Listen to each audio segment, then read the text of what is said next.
A pervasive cultural anxiety suggests that artificial intelligence is a self-sufficient entity, a technology capable of running a factory floor in total darkness, leaving it permanently detached from all human labor. Current labor data tells a different story. While traditional administrative roles are projected to decline, the hiring curve for specialized technology roles is accelerating at an unprecedented rate.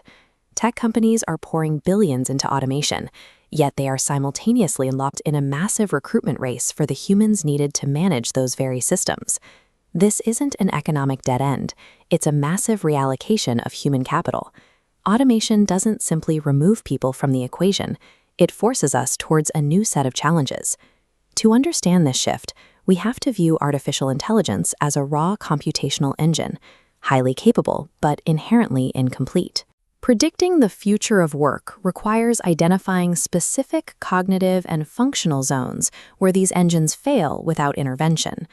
Current AI architecture struggles with three distinct deficits: a lack of linguistic nuance, an absence of moral reasoning, and an inability to physically implement outputs.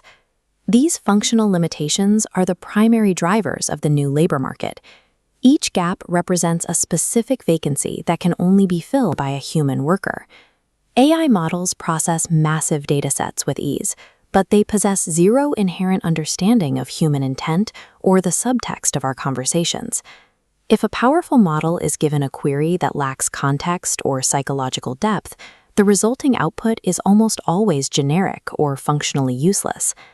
This failure to translate human thought into machine logic has created the role of the prompt engineer.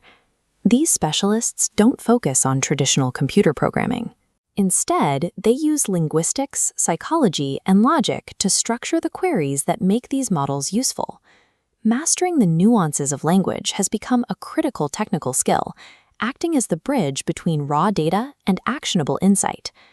Without human oversight, unsupervised AI is prone to hallucinations and biases. Left alone, it can generate outputs that are potentially dangerous in real-world settings.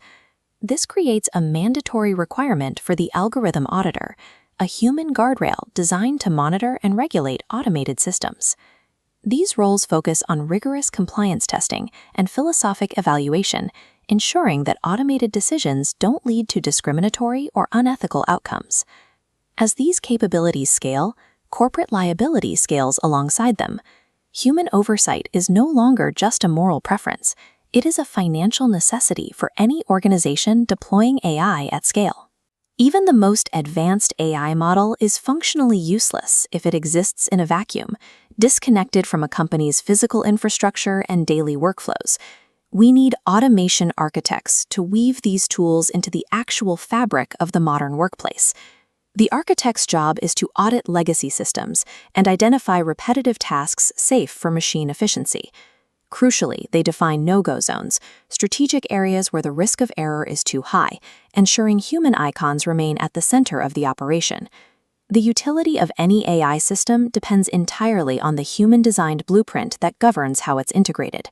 We are moving from an era of human calculators to an era of human managers. The limitations inherent in artificial intelligence are not bugs to be fixed. They are the foundation for the next generation of specialized careers. Survival in the next decade depends on viewing automation as a collaborative tool to be directed, rather than an adversary to be feared. The individuals facing the highest risk of displacement are those who refuse to adapt to this new collaborative framework. The automated age moves human workers out of the engine room and into the irreplaceable role of the architect.